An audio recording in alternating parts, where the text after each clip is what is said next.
Hello dear student, कैसे हैं आप सभी लोग। आई होप आप सभी मस्त होंगे और welcome back to education learning. तो दोस्तों, मैंने आज सुबह आपको पोस्ट करके बता दिया था कि इस चैप्टर का को हम आज पढ़ेंगे, जो कि हमारा जो टॉपिक है chemical reaction and chemical equation. तो दोस्तों, जो हमारा चैप्टर है वो है chemical reaction and chemical equation के बारे में। तो दोस्तों, हम सबसे पहले केमिकल रिएक्शन के बारे में पढ़ते हैं। तो दोस्तों, केमिकल रिएक्शन होता क्या है। Chemical reaction is a process. Chemical reaction एक ऐसी प्रोसेस होती है इन विच वन और मोर रिएक्टेंट्स, जिसमें एक या एक से अधिक रिएक्टेंट्स मिलकर क्या बनाते हैं, वन और मोर प्रोडक्ट्स, क्या एक या एक से अधिक उत्पादक बनाते हैं। यहाँ पर मैंने हिंदी में भी लिखा है, आप यहाँ पर हेडिंग लिख सकते हैं, रासायनिक अभिक्रिया एवं रासायनिक समीकरण। तो दोस्तों, हिंदी और इंग्लिश दोनों एक ही साथ दिखा रहा हूँ मैं। तो इसमें जो CH4+2O2, जो आपके LHS साइड होते हैं, जो मैंने यहाँ पर लिखा है LHS साइड, वो आपके क्या होता है, रिएक्टेंट्स होते हैं। और जो RHS मतलब कि इक्वल टू, जो इसको बोलते हैं इक्वल टू के बाद, वो होता है प्रोडक्ट। तो जो RHS साइड होता है वो प्रोडक्ट होता है। यहाँ पर हमने एक ले रखा है CH4+2O2, ठीक है। तो यहाँ पर ये बन रखा है 2CO2 एंड प्लस H2H2O। तो ये इसको हम प्रोडक्ट कहते हैं और इसको रिएक्टेंट। तो इसको डेफिनेशन के हिसाब से समझ लेते हैं। The substance that undergo chemical change are called reactants. आप रिएक्टेंट्स में ये भी लिख सकते हो, जो पार्टिसिपेट करते हैं किसमें, केमिकल रिएक्शन में, जो क्या करते हैं, अपनी उपस्थिति रखते हैं, उसको हम क्या कहते हैं, रिएक्टेंट्स। और यहीं पर मैंने प्रोडक्ट की डेफिनेशन लिखी है। The new substance are formed are called products. Products किसके कहते हैं, द न्यू सब्सटेंस। जो न्यू सब्सटेंस बनते हैं किससे, केमिकल रिएक्शन से, उसको हम क्या कहते हैं, प्रोडक्ट्स। तो दोस्तों, यहाँ पर मैंने एग्जांपल लिखे हैं कुछ यहाँ पर से, ये आप नोट कर सकते हैं। तो इसमें ज़्यादा कुछ नहीं है। एक एग्जांपल ये भी है, इसको मतलब कि आप लिख सकते हैं, ये प्रोडक्ट हो सकता है, ये आगे वाला रिएक्टेंट होगा और इसके इधर प्रोडक्ट होगा। तो दोस्तों, अब यहाँ पर आता है केमिकल इक्वेशन। केमिकल इक्वेशन किसे कहते हैं।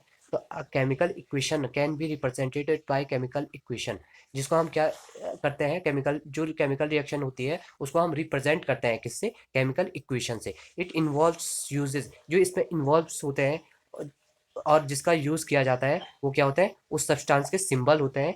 और जो हम किसमें करते हैं, मेंशन करते हैं किसमें, रिएक्टेंट्स एंड प्रोडक्ट्स में। और उसको मेंशन करते हैं हम किसमें, जैसे आप एग्जांपल के तौर पे लिख सकते हैं, मैग्नीशियम क्या है आपका, सॉलिड, यहाँ पर मैंने ब्रैकेट में लिखा है। और ऑक्सीजन क्या है, गैस। तुम ये यहाँ पर क्या बन गया, मैग्नीशियम ऑक्साइड।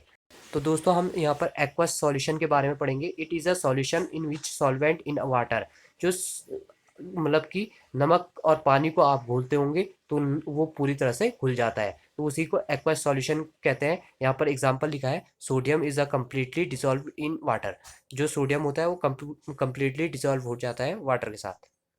दोस्तों, अब हम चलते हैं balance the chemical equation. Chemical equation को बैलेंस क्यों करते हैं। तो according to the law of conservation of mass, ये आपने 9th में पढ़ा होगा, conservation of mass, law of conservation of mass. तो ये क्या होता है, mass is can neither be created and not destroyed. इसको ना ही क्रिएटेड किया जा सकता है और ना ही डिस्ट्रॉयड।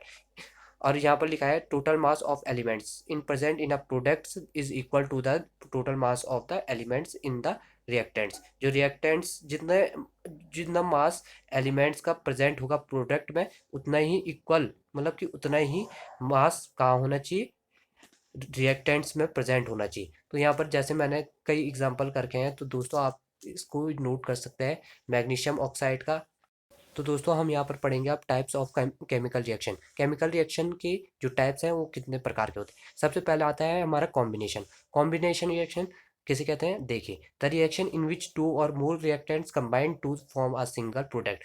जो क्या होते हैं, दो ऐसे रिएक्शन, जो दो और दो से अधिक रिएक्टेंट जो क्या होते हैं, A+B मैंने आपको बताया था, जो LH साइड रहते हैं उनको क्या कहते हैं, रिएक्टेंट्स। जब दो या दो से ज़्यादा रिएक्टेंट मिलकर एक सिंगल प्रोडक्ट का निर्माण करते हैं या फिर एक सिंगल प्रोडक्ट बनाते हैं, उसको हम कहते हैं कॉम्बिनेशन रिएक्शन। तो इसके कुछ एग्जांपल हैं, ये आप नोट कर सकते हैं। जैसे कार्बन हो गया और ऑक्सीजन हो गया, ये क्या बनाते हैं, कार्बन डाइऑक्साइड। और यहाँ पर वाटर का फॉर्मेशन भी हुआ है, H2+O2, तो H2O। तो दोस्तों अब इसके बाद सेकंड नंबर पे आता है डिकम्पोजिशन। डिकम्पोजिशन किसे कहते हैं, इन दिस रिएक्शन, वह रिएक्शन द कंपाउंड स्प्लिट, जो कंपाउंड होता है स्प्लिट होता है into two or more substance is called decomposition reaction. Suppose that आपके पास यहाँ पर ए है कुछ, ये एग्जांपल के थ्रू समझाया है मैंने। जैसे आपके पास यहाँ पर सपोज CaCO3 है, ठीक है। तो आप इसको स्प्लिट कर रहे हैं, तोड़ रहे हैं, तो ये किस में हो जाएगा, CaO+CO2। एक तो बन जाएगा कैल्शियम ऑक्साइड CaO, अब बचा क्या, CO2। तो अब पढ़ रहे हैं हम डिस्प्लेसमेंट रिएक्शन। डिस्प्लेसमेंट रिएक्शन को हिंदी में कहते हैं विस्थापन अभिक्रिया। विस्थापन अभिक्रिया क्या होती है, in this reaction in which more reactive element displace less reactive element from its solution और कंपाउंड।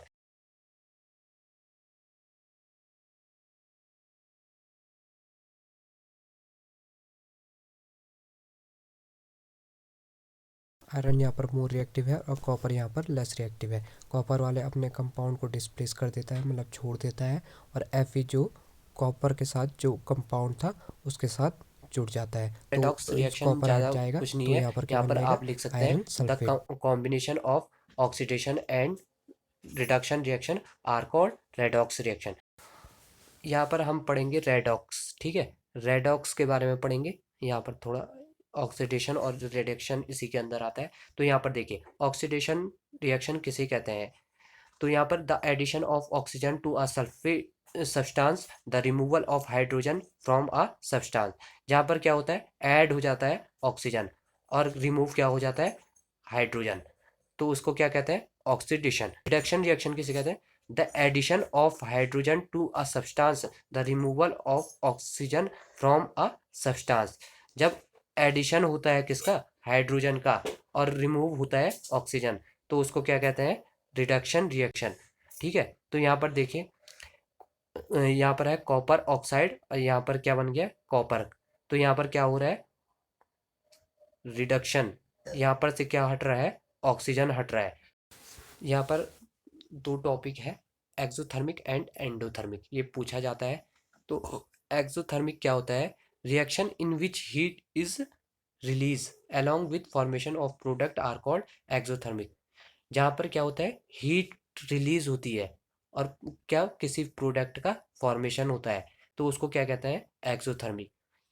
और एंडोथर्मिक किसे कहते हैं, reaction in which energy is observed या फिर heat is a observed are called endothermic.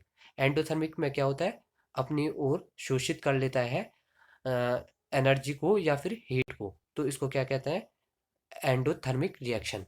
Corrosion किसे कहते हैं, when a metal is expose to a substance such as a moisture air water acid etcetera for some time layer of oxide. अगर आपने किसी metal को expose मतलब कि कहीं पर रखा है मिट्टी वाली जगहों में या फिर मॉइस्चर वाली जगहों में, अगर आप उसको थोड़ा समय बाद देखते हो तो उस पर क्या जम जाती है, लेयर ऑफ ऑक्साइड, तो वही क्या है, कोरिजन है।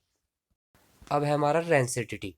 रेंसिडिटी किसे कहते हैं, द ऑक्सीडेशन ऑफ फैट्स, जो फैट्स का ऑक्सीडेशन होता है, ऑक्सीडेशन मैंने आपको पहले बता दिया है। एंड ऑयल व्हेन एक्सपोज्ड, वो एक्सपोज्ड करती है किसको, to air is known as rancidity.